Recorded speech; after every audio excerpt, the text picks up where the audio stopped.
Hare Krishna. Welcome to the Q&A session of the Bhagavad Gita series.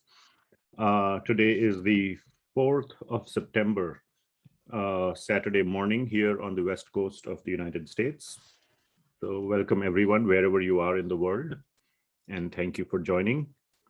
We will start with the Mangalacharan prayers, which are on the first page or the introduction of the Bhagavad Gita. Let me share. So this is our Veda-based website, Bhagavad Gita introduction. And we will start with this. First, we will have two verses for Srila Prabhupada and then with these verses. Nama Om Vishnu Padaya Krishna Pristhaya Bhutale Srimate Bhakti Vedanta Swami Niti Namine Namaste Saraswati Deve Gauravani Pracharine Nirvishesha Shunyavadi Paschatya Desha Tarine Om Jnanatimirandhasya Jnananjana Shalakaya Chakshurunmilitam Yena Tasmai Shri Gurave Namaha Shri Chaitanya Manobhishtam Sthapitam Yena Bhutale Swayam Rupa Kadamahyam Dadati Swapadantikam Vandeham Shri Guru Shri Yutah Padkamalam Shri Gurun Vaishnavamscha Shri Rupam Sagrajatam Sahagana Raghunathanvitam Tam Sajivam Sadvaitam Savadutam Parijana Sahitam Krishna Chaitanya Devam Shri Radha Krishna Padan Sahagana Lalita Shri Vishakhanvitamscha He Krishna Karuna Sindho Dinabandho Jagatpate Gopesha Gopika Kanta Radha Kanta Namostute Tapta Kanchana Gaurangi Radhe Vrindavaneshwari Vrishabhanu Sute Devi Pranamami Haripriye Vanchakalpatarubhyascha Kripa Sindhubhya Evacha Patitanam Pavanebhyo Vaishnavebhyo Namo Namah Jaya Shri Krishna Chaitanya Prabhu Nityananda Shri Advaita Gadadhara Shivasadi Gaura Bhakta Vrinda Hare Krishna, Krishna Krishna, Hare Hare, Hare Rama, Rama Rama, Hare Hare. Srila Prabhupada ki jai. So, welcome to the Q&A session. And so yesterday evening, which would be Friday evening here, according to my time, we made more progress on chapter 2, and we covered a lot of important concepts in chapter 2. So just to quickly summarize, and the audio or the video has already been uploaded, so that's something you can go watch. But just to quickly summarize the concepts, let me open it here.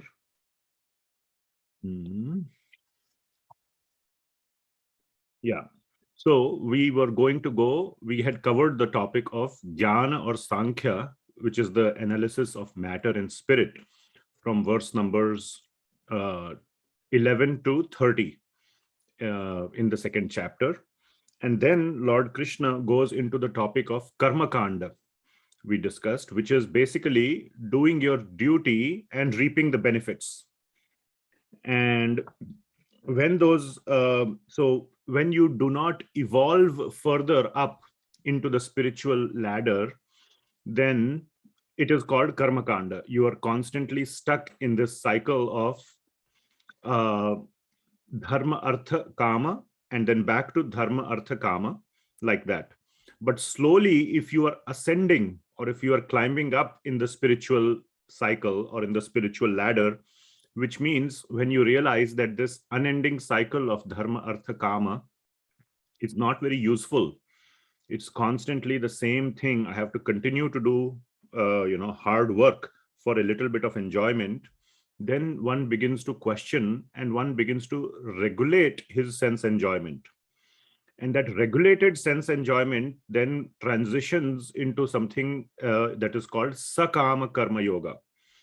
So there is that yoga, or there is that desire to go up in the spiritual level that makes it yoga, that you are detaching yourself from matter and you are trying to go towards spiritual understanding, and that becomes Sakama Karma Yoga. So that is something that we discussed, and that is called regulated sense enjoyment. And then finally, the next section that will come after this one which is, so let me start a quick Jamboard.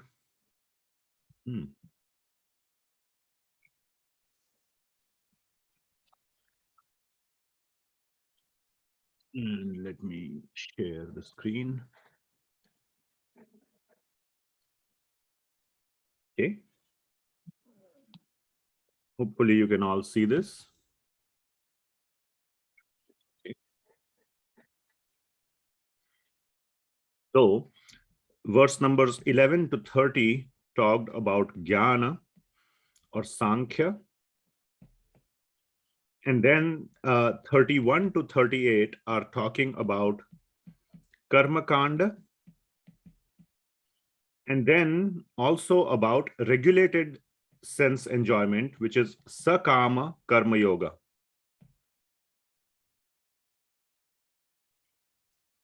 Regulated sense enjoyment. And then 39 till almost end of the chapter, but that is divided into two sections, 39 to 52, I think, and then 53 to 72. But this is talking about Nishkama Karma Yoga, where there is absolutely no desire for any sense enjoyment.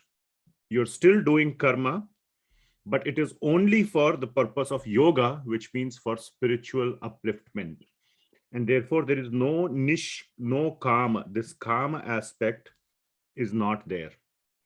So when we talk about dharma, artha, dharma gives artha.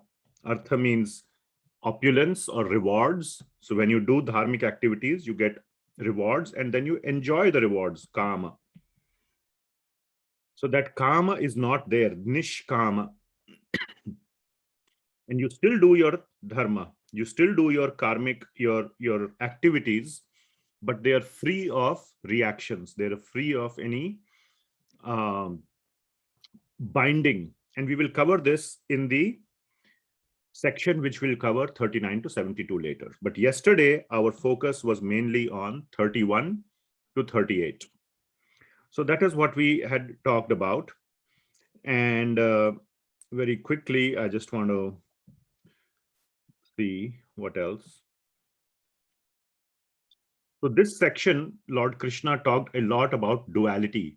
He's encouraging Karma Kanda or Sakama Karma Yoga because he is starting off from the standpoint that he talked about Jnana, and then he's saying, let's start from also the standpoint of doing your duty. And then in the Nishkama Karma Yoga, Lord Krishna will give a combined understanding how to do your duty with the Jnana in mind. So this section is talking about indulging in duality. So we also talked a lot about, so let me see. Yeah.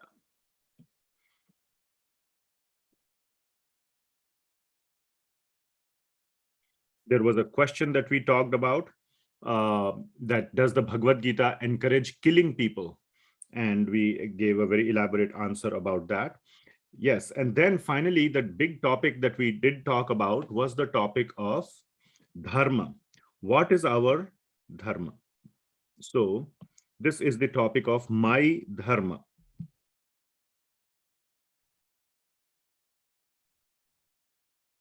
What is my duty? And in the Bhagavad Gita, it is called as Swadharma. This word Swadharma is present in verse number 2.31 itself. The beginning of the verse itself starts with Swadharma. And we explained the Swadharma at a material level and at a spiritual level. At a material level, it is Varnashrama Dharma. We gave a very elaborate explanation of Varnashrama Dharma. And at the spiritual level, it is Bhakti Yoga. And the purpose, we also showed that the purpose of Varnashrama Dharma is to elevate people to the stage of Bhakti. That is the purpose. The purpose of Varnashrama Dharma is not just to continue to stay in Varnashrama system or in the Varnashrama level, but to elevate it to bhakti. So we showed that this is like a table where the varnashrama system or the varnashrama dharma is the support structure. It's the legs, the supporting legs, and on top of that is bhakti. So the varnashrama system is the system for gradual upliftment of human beings to the spiritual stage, which is bhakti. So all that we had discussed. So I'm giving a very quick recap of the topics that were discussed.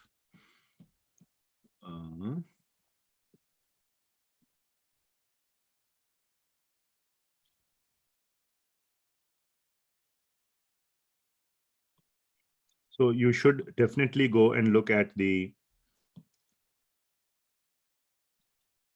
yeah. So that is largely what we had discussed. Finally, in verse number 2.38, Lord Krishna is giving a bridge into Nishkama Karma Yoga.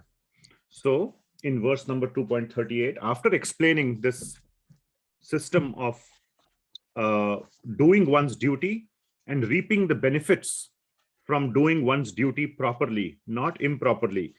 And the benefits would be material benefits like getting happiness, getting name and fame, getting the rewards or the praises from people. All those things, Lord Krishna in 2.38 says that do thou fight just for the sake of fighting, without considering happiness or distress. So in the previous verses, just a few verses earlier, he was saying that you should aim for happiness. If you will die in the battle, you will go to Swarga and you will be eternally happy, or you will be happy there for a very long time in Swarga.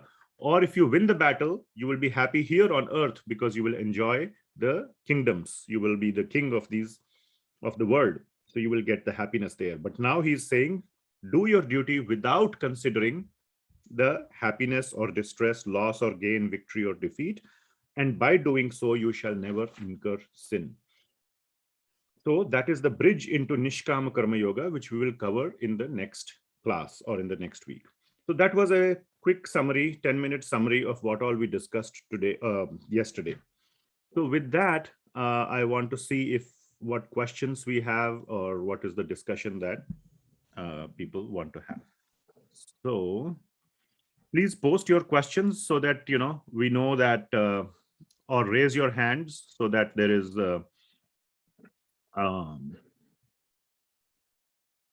I can pace myself. Otherwise we can take questions that had come up earlier.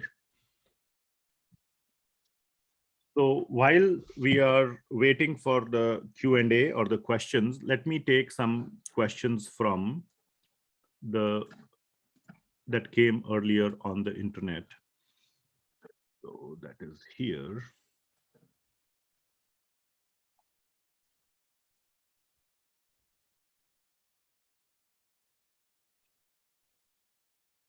Okay.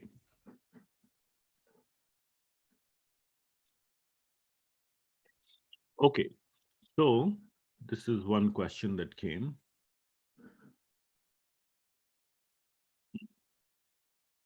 One second.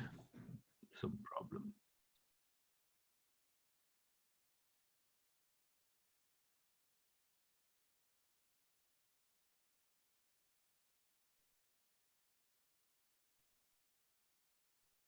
Yeah.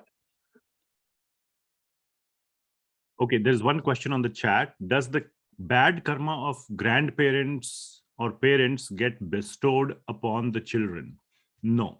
So this is a special benediction of Kali Yuga.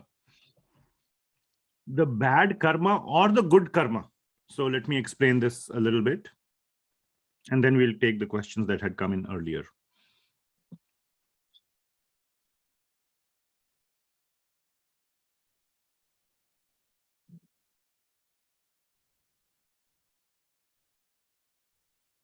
So the question is, let me write down the question here for the benefit of everyone.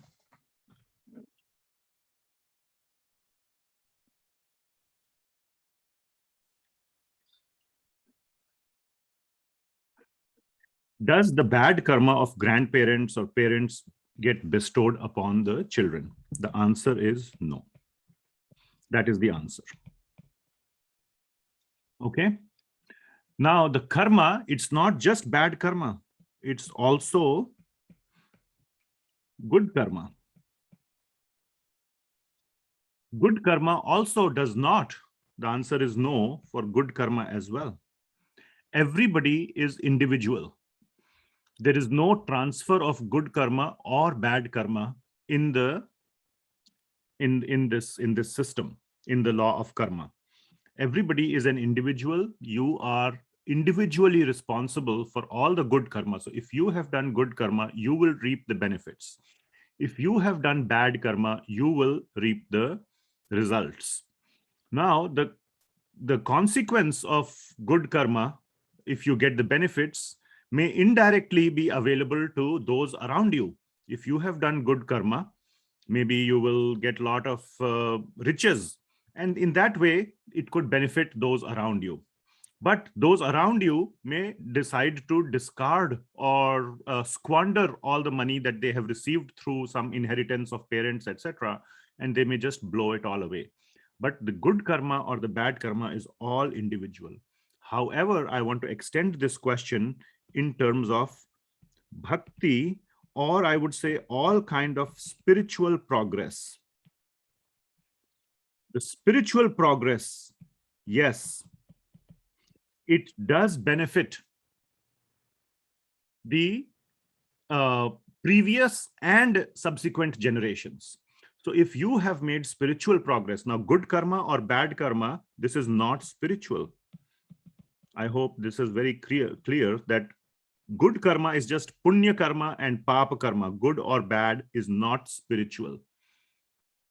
Whereas spiritual progress or bhakti or any other form of spiritual progress does benefit upper and lower generations. There is a very, very strong example of this in the Shastra. And that example is that of Prahlad. Who is the father of Prahlad? Anyone remembers, knows here? Hiranyakashipu. Hiranyakashipu, very nice. So his father is Hiranyakashipu.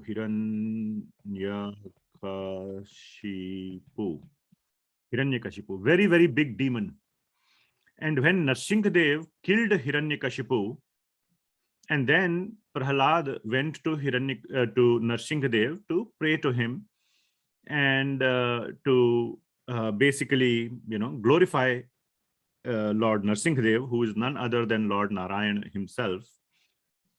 Narsinghadev tells Prahlad that you ask for some boon, because Prahlad is such a great devotee of Lord Narsinghadev, or of Lord Vishnu. So the first thing that Prahlad asks, the very first thing, is please deliver or please forgive all the sinful activities that my father had done and deliver him from this material world, which means please make him, even though he's a demon, he should rot in hell. Please deliver him. Please make him go to the spiritual world. So Prahlad is basically demonstrating the qualities of a pure, very pure devotee, where he has no malice. No, he did not take any offense. He did not have any avengeful or any kind of such feelings towards his father. On the contrary, he's looking out for the greatest benefit for his father, who tried to kill him so many times in so many ways. I'm sure you all must have heard the story of Hiranyakashipu. Lord Narsinghadev replies, that has already been done. Not because I had killed him. You must have heard that whenever Lord kills somebody, he is delivered. Lord Narsinghadev clarifies that the reason Hiranyakashipu has already gone to the spiritual world is not because I killed him, but it is because you are a great devotee. And not only Hiranyakashipu, who is your father, but if you see Prahlad here, then 21 generations below and 21 generations above have all been delivered. They have all been delivered just because Prahlad is a pure devotee. So the devotional aspect, the spiritual aspect does benefit not only the father, grandfather, but 21 generations up and down. But the karma, good or bad, is individual. So that is the answer to that question. One question, Prabhuji, I want to ask. Yes. Yes, I'm Tripti. If I do a prayer on behalf of somebody, will they get the benefit? Yes. If your prayer is genuine, definitely. So prayer is not your good karma. Prayer is not any kind of karma, good or bad, but generally prayer is good. So I will say it is not good karma. Prayer is not karma at all. Like we said in the last class, I don't know if you had heard or not, prayer is basically a conversation with God. And we had discussed what is the meaning of good kind of conversation and a useless type of conversation. But a good conversation means that you are you are thanking God, you are glorifying God, you are connecting with God in love. But also, if you are praying for someone else, knowing that they are also the children of the same God, so you are looking out for your brothers and sisters in that way, because we are all brothers and sisters, because we all are children of the same Father. Okay. Definitely, the Lord will take that into account. And if one is a pure devotee who is praying, the Lord is is bound by his pure devotees. He cannot say no to his very sincere devotees. Even though the person you are praying for does not deserve the mercy of the Lord has to agree, because the one who is asking for it is so dear to him. So one should himself or herself try to become a very serious devotee, and then his prayers will have more and more effect. Okay. And one question always comes to my mind when I try to do the prayer, means I cannot do in full concentration. Some thoughts come, means this annoys God, or you. God is never annoyed. God is not a, like, you said, angry young man or an angry old man, Okay. that he is waiting to be annoyed or easily annoyed. No, he does Okay. not have a short temper. He's not Okay. short tempered. He realizes that we do not have enough practice Yes, to that is the pray. main thing. I cannot pray means in full mind. Means Yes. this is the So he problem. realizes, like a father, do you have children? If you have children, you will know, let's say you have one child who is little bit more, easily agitated, one child who is very calm. Your love is equal to both children. You will treat both children according to their level, according to their capacity. You know that this child's nature is little bit more easily agitated, but your love towards him does not decrease. So in the same way, the Lord is not annoyed, or he's not, he knows that we are not enough practiced. But the point is, if our prayers are simply of the nature, give me this, give me that, give me that, and we are not practicing proper prayers, then he can also see that our prayers are motivated, are ill motivated, which means the prayers only come when you need something, give, and you are putting zero effort in practicing to do proper prayers. Then that is not good. But if he sees that you are putting in some practice, you are trying, you have some deficiency because of some past choices that you made, you are, your nature is to be not very concentrated, not able to fully focus on God, but you are trying, and all the time it's not give, it is also about love. If all the time your child keeps saying, comes to you is when he needs something, but never comes to you when he is happy. When he is very happy, he never comes to you and says, I'm very happy today because this thing you did for me, that thing you did for me. Never does like that, but only comes to you when he needs something. That is also not good. But if he does that, but sometimes he wants something, that's okay. So we must develop the proper consciousness, the proper motivation. And this is something that we had discussed yesterday. Ahaituki, without any cause, hetu. Haituki is coming from the word hetu. Hetu. Is karan hetu kuch kiya. So hetu means there is a cause for doing something. The best prayer is ahaituki, without any cause, any material cause, only a spiritual cause, which is love. So we must practice that. So if you are not enough practiced, that's okay, as long as you are sincerely trying to do it. But if you are not even trying, then there is a problem. Understood? Okay. Yeah, I got the answer. Miss, can you tell me, means how to practice the prayer so that I can pray in in full concentration? Yes.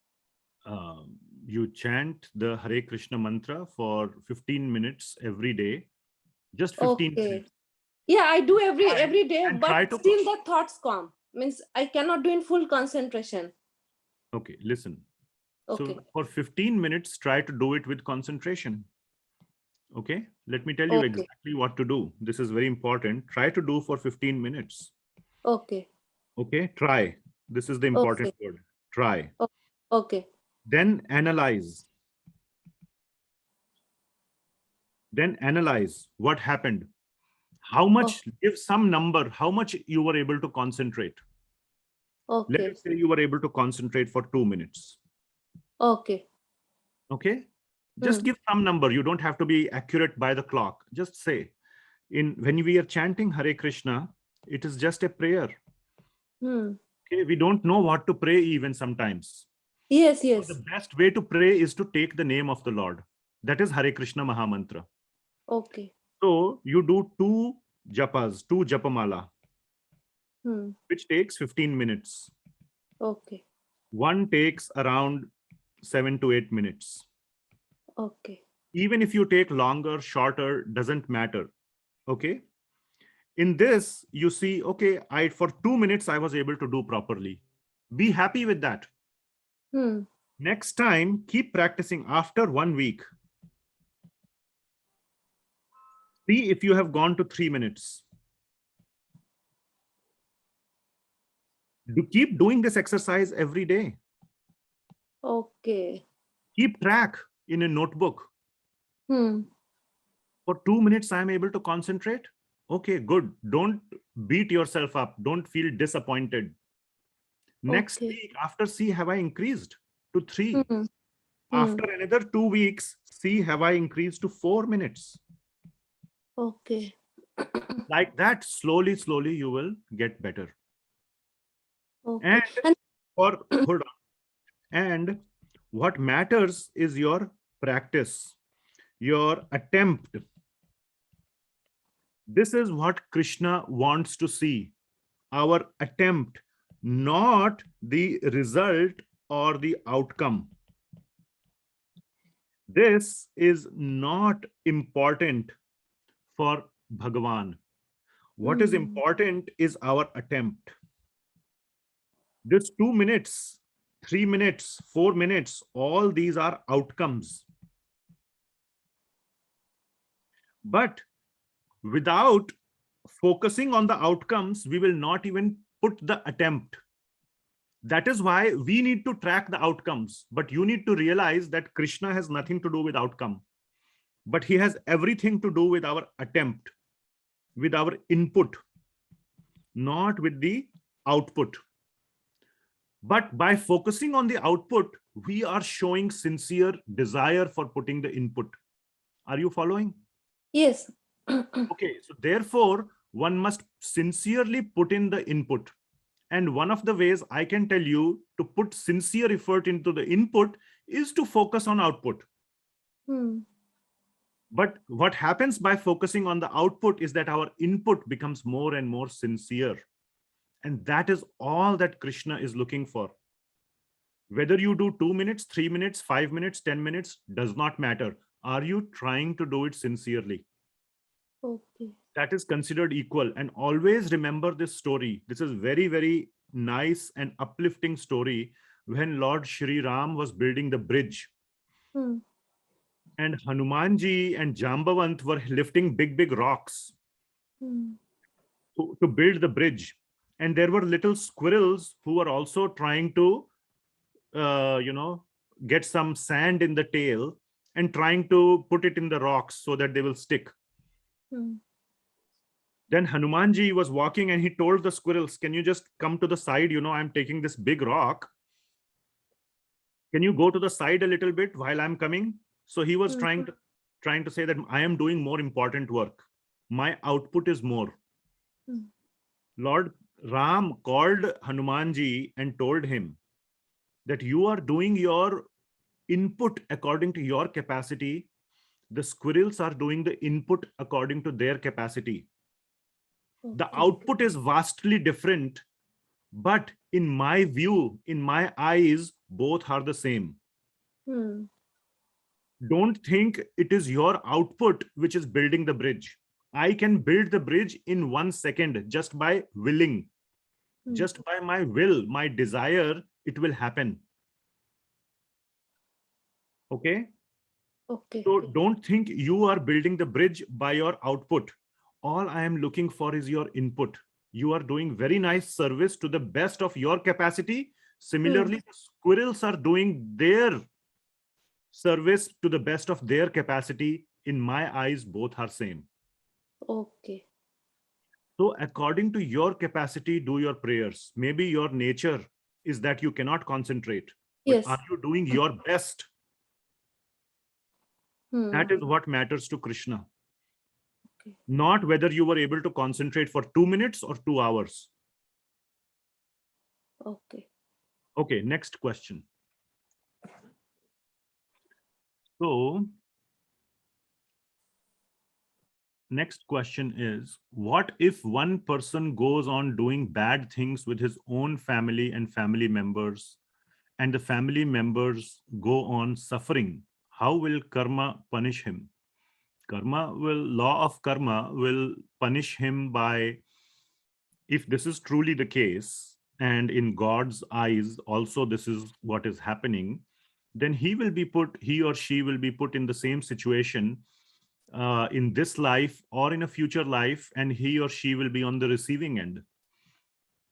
So that's very simple. In some way or the other, the law of karma is very complex, but Lord Krishna knows what is the right kind of reaction, and he will arrange for the right kind of reaction to occur.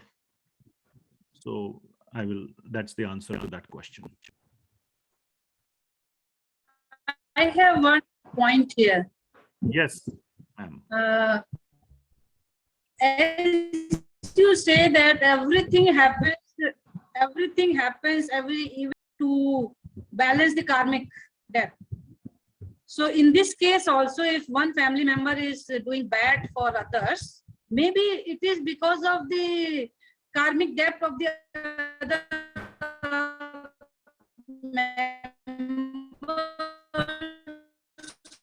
You were breaking up And quite a bit. he's just playing, he is just nimit. Yes, so I think I got your question. Your question is that what if this person who is doing bad things is just an instrument? Yes, I heard the question more or less. Yes. More or less, Yes. I got the gist of the question. And then is he entitled to go through it? See, the difference is there is the wait. Yeah, okay, it's red color. Opportunity to equalize. Okay, there is the opportunity is provided by Krishna to equalize, but the choice whether to what is the right word I'm looking for? The choice to realize or exploit or make good on that opportunity still rests with that person. All right. So suppose this person who is doing bad things with other people, I will put somebody on mute. There's some noise. Okay. Maybe this person who is doing bad things to other people, those same people did something bad in a previous life or in this Yes. life. And he is now Yes. being given the opportunity to equalize, or Yes. given the opportunity to take revenge, so to say, let us say, if I'm allowed to use the word revenge. But the choice is still his, whether he wants to make good on that opportunity. And the Shastras tell us, do not. Even if you are given the choice, if you go through with that, that will be an unending cycle. An eye for an eye. Somebody took your eye, you took their eye. Then they take your second eye, you take their second eye. Like that, it keeps going on and on and on. Mahatma Gandhi said, My question here is, suppose that person makes a good choice not to react or not to take revenge. yes, Then what happens to the karmic balance of the other members who were supposed to get? what do you mean? So this person was, then their karmic balance is nullified because they were put into that situation, and because of this person's spiritual upliftment, he chose not to take that opportunity. But they will also benefit because of his choice. The Lord arranged in such a way so that he could take the choice if he wanted to, the bad choice, which means to get back at them, take revenge. So he chose not to, and they are spared. It doesn't mean that in some way they must get hurt. Now, this law of karma is complex. In some way, in some scenario, if the Lord absolutely wants those people to get the karmic reaction, he may not leave it to this person. They may get hurt by, some other means. They may, fall down and break a bone on their own account. That may be the karmic reaction. We do not know what karmic reaction is going to be there. So if the Lord wants them to suffer, he can make them suffer without the involvement of this person also. All this is very complicated. We cannot do a full algorithmic analysis of or a flowchart of what will happen in what situation. But what we should remember, the instruction for us is that if we get an opportunity to commit some sinful reaction or commit some sinful action, we should choose not to take it. We should not reason or rationalize it that, oh, I am getting the opportunity to do this sinful action because I am due. It is owed to me, therefore I will go ahead with it. Then that is not the right choice. One should give up such choices, and one should not overanalyze why I am getting this opportunity to commit some sinful action, which will give me momentary pleasure, but it will give long-term distress. Okay, does that answer the question? To some extent, yes. Okay.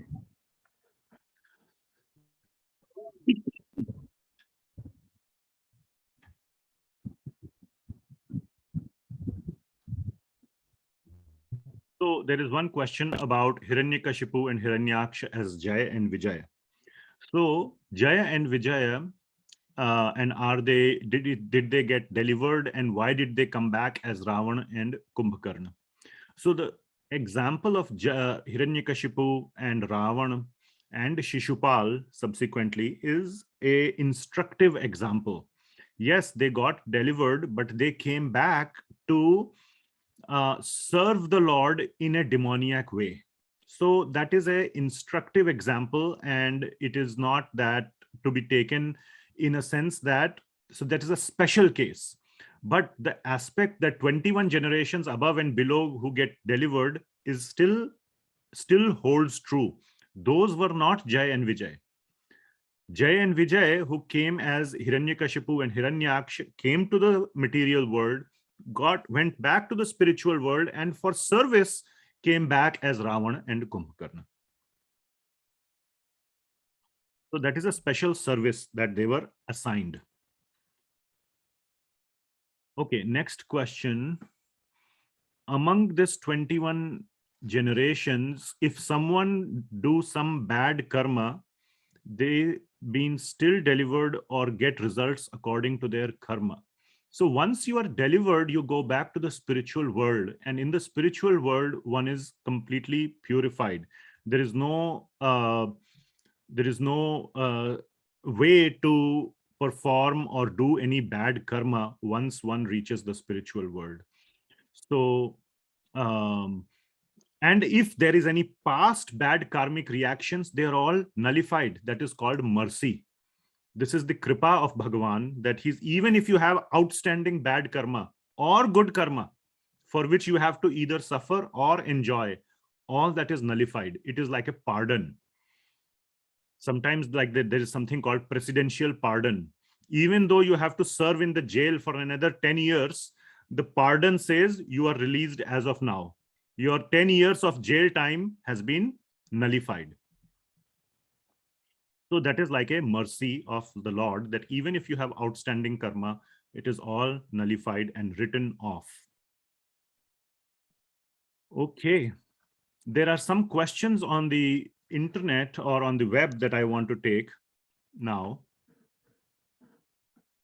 Can I ask one question? Yes, it is actually your couple of questions that I was trying to bring up, but yes, go ahead if you want to ask. Now, we said about that 21 delegations up and down, right? Yes. There are forefathers, and is that also applicable to the siblings, to the brothers or sisters? Yes, generations means everyone. So if I do something, The whole tree, it is billions of people. I see. That is the mercy. That is why the having the one of the duty of the parents, I say this many times in the class, that the duty of the, so let us say here you are the mother and father, okay? And now you cannot control who is above you, okay? That you cannot control. So whoever are your parents are your parents. Let us say you have some children. And let us say you have 3 children. The duty of parents, one of the biggest duties of parents is to make their children into devotees, into bhakta, have them perform bhakti yoga. We must absolutely do that. This is the number one duty of parents, and there is personal benefit in that. If they take up, let us say this child takes up some devotional service, some bhakti, maybe he will give it to his children. Maybe this person does not become a pure devotee, Shuddha Bhakta, but maybe he will give it to his children. Maybe this child will further give it to some of his children. Okay, anywhere, if somebody in 21 generations becomes a pure devotee, this whole kutumba, this whole kul means the whole family becomes delivered. So there is personal benefit in making, and of course, the primary duty of parents is to make their children spiritually conscious. But there is personal benefit in that as well. And parents must absolutely remember that. Okay. Is that applicable to the material as well as the spiritual? No, only spiritual. What do you mean? Is that applicable to material? No, whether they benefit by material ways or and the spiritual ways. This only applies to the spiritual benefit. This was the first question we had answered in the today's discussion, all the karmic reactions, the good and bad karma, and its reactions are individual. These are all individual.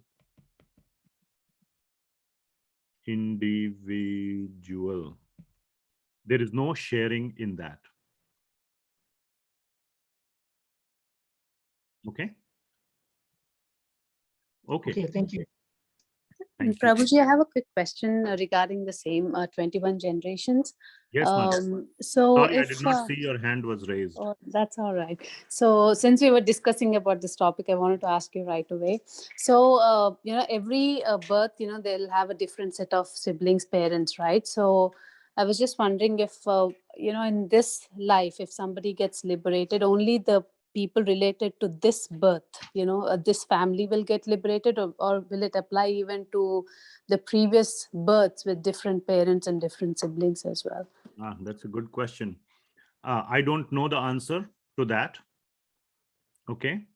But that should, so what, I have not seen any scriptural reference to that aspect either, because one has taken so many births, and in each birth they have different parents, and therefore they have different generations in those births, and those parents may have taken many births and they will have separate generations. The so to say, the family tree exponentially expands, is what you are saying. Yeah, because 20 generations, does it apply to this birth or all those births of a given individual? yeah, That's because the in this question. tree, like if you say like 21 generation, if like a fourth generation somebody gets liberated, and because of by then the forefathers would have taken birth again as a different family tree. So it was like a little confusing how it will happen. It's so complicated, right? So It is very complicated, but the takeaway message, the take home message, so I don't know the answer to that. Okay. However, what I would say is that I'm not sure I understand. what? Oh, this Apple Siri. So what was I saying? Yeah, but the take home message for us is to give devotional instructions, to give devotional teachings to our children, and ourselves try to become a devotee. That is the take home message. And whether our forefathers in our previous lives will be delivered or not is, just leave that to Krishna, I would say. Or yes, I don't know the answer. yes, Prabhuji. Okay, thank you. Yeah. Good question. Okay, so then there are questions on the internet. Let me copy paste that question here. So this was a question that was asked on the Google form, that in verse number 2.14, we talked about Sukha, Dukkha, and Shita Ushana. 2.14 is Matra Sparshastu Kaunteya, Shito Shana Sukha Dukkha Daha. Aghama Paino Nityas Tam Stitikshasva Bharata. That is 2.14. So this is talking about dualities, that one should not be disturbed by the dualities. So the dualities are Shita and Ushana. Shita and Ushana is summer and winter, or Sukha and Dukkha are dualities. And these are all impermanent, anitya. So this is anitya word is here. Aghama paino anitya. That they are appear and disappear. Agama and apaina. And they are anitya. They are impermanent and one should not focus on them. So the question is that the duality exists in the material world, in every material thing. Yes, that is correct. And there is no duality in the spiritual world. That is also correct.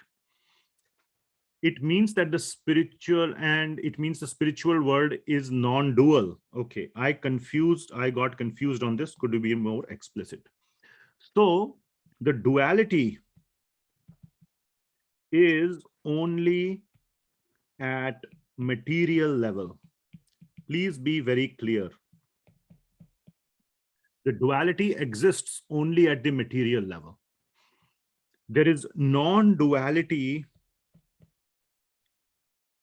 at spiritual level. But there is variety at spiritual level. Variety is yes, and duality is no at spiritual level. What is the difference between variety and duality? Okay, the ultimate definition of duality is Krishna, or I will just say God, and me. That is the ultimate definition of duality. Whether we are focused on God or whether we are focused on ourselves, that is duality. And everything arises from duality. Everything arises from duality. And that duality is when we are focused on me. When we are focused on me, we feel heat and cold. We feel happy and sad. We feel all those things. But when we are focused on Krishna or God, then we do not feel those things. This is the duality, and this me versus God only exists in the material world. In the spiritual world, there is only, or there is sole focus on God or Krishna. The only focus is Krishna. There is no focus on me. The mam and aham disappears when one, or that is the eligibility for getting moksha, is the disappearance of our ahankar, of mam and aham. When that disappears, one goes to the spiritual world. That is known as moksha. And the sole focus is God. And there is a lot of variety in that. Yes, variety is there. Like Mother Yashoda, sometimes she cooks, she makes makhan for Krishna. Sometimes she makes lassi or chach for Krishna. Those are two different things. Makhan and lassi are two different things. But the focus is only Krishna. So there is variety, but there is no material duality. This does not exist in the spiritual world because the sole focus is on Krishna. Everything, everyone and everything in the spiritual world is related to, or is fully focused on, is fully conscious. That's why it's called Krishna consciousness. Everything and everyone in the spiritual world is Krishna conscious, not self-conscious. In the material world, everybody is self-conscious, which gives rise to all the dualities. There is this beautiful verse in Bhagavad Gita 7.25, which starts with Ichha dvesha samuthena dvanda mohena bharata. 7.25. Ichha dvesha samuthena. Sorry, 7.27. Ichha dvesha samuthena dvanda mohena bharata sarvabhutani sammoham sarge yanti parantapa. That this whole thing, this dvanda mohena, this duality, dvanda means two. Dvanda mohena, this attachment to duality arises from ichha and dvesha. Samuthena means it arises from ichha and dvesha. And that ichha and dvesha comes because of our ahankar. I want this, I do not want this. Ichha means I want, dvesha means I don't want. Get out. When that ahankar goes away, the ichha and dvesha go away, the dvanda mohena goes away. the duality goes away. And then one is fully spiritually realized. That is the next verse, where Lord Krishna is saying, then one gets fully spiritually realized. Yesham twanta gatam papam jananam punya karmanam te dvanda moha vinirmukta or nirmukta bhajante mam dridhavita. Like this, one gets, when one gets mukti from this dvanda moha, then one is able to do my bhajan in a pure way. So hopefully that answers the question. Do you have a further clarification or counter question, or is the answer clear? Is that person still here? Yes, yes, yes. Thank you, Prabhu. Okay. We have a couple of more minutes. And there was another question.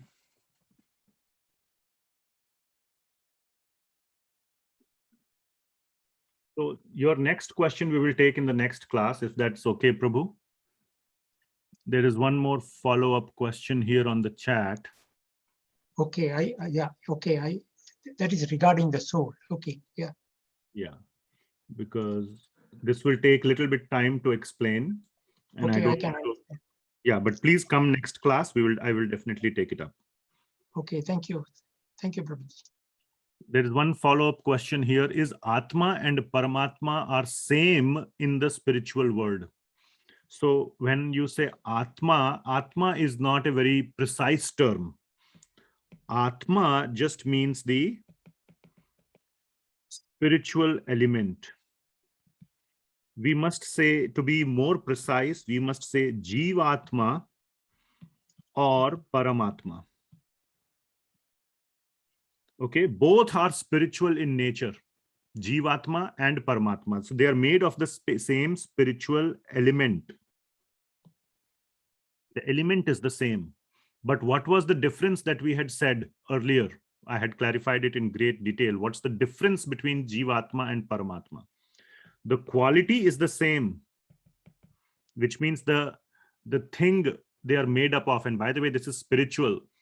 The word thing is material, so we cannot really say that Atma is a thing, but for lack of better words in the English language, I'm just saying the quality of Jivatma and Paramatma is the same, but the quantity is vastly different, is infinite. Yes, here it is infinite, and here it is minuscule. We had given the example of drop of water versus the entire ocean. That was the difference in the quantity. Or we had said a spark versus a forest fire. These are the examples given. 3 examples are given. What's the third example? Water, spark, and particle of gold versus a gold mine. Okay. So they are 2 separate entities, same in quality. This is called Advaita understanding, the correct Advaita understanding. That we are the same. The Jivatma and Paramatma are the same quality wise. But this is the correct understanding of Dvaita, that they are different in quantity. So both Advaita and Dvaita are correct. As long as we say where is the Advaita-ness. Advaita-ness means the sameness, but it is in the quality. And the Dvaita-ness, I'm just saying, I'm inventing a new word. Dvaita-ness is in the quantity because they are different. The wrong understanding of Advaita is when you say that they are the same in quality and quantity. That is the wrong understanding. Advaita is not wrong as long as you apply it only to quality. So what you are asking, is Atma and Paramatma the same? No. If you look at their individuality, even in the spiritual world, they are different quantity wise. And quality wise, they are the same, whether in the spiritual world or in the material world, does not matter. They are not the same. Quantity wise, quality wise, they are the same, whether here or there. Okay, so that is the answer to that question. I hope that answered the question. So I will stop sharing here. It is 11:04. We will end the class here. And today evening, there is the Bhagavatam discussion where we will discuss about Srila Prabhupada. It was his 125th birth anniversary this last Tuesday. And, he is the one who has written all these commentaries on the Bhagavad Gita. His picture is here. We owe a great debt of gratitude to him. And we will speak a little bit and discuss a little bit about him. And time permitting, we will also start the topic of Vaman Dev. So thank you very much for attending. We will see you either hopefully in the Bhagavatam class or one of the future classes. Thank you so much. Hare Krishna. Srila Thank Prabhupada. you. Hare Krishna. Hare Krishna. Hare Krishna. Krishna. Hare Krishna.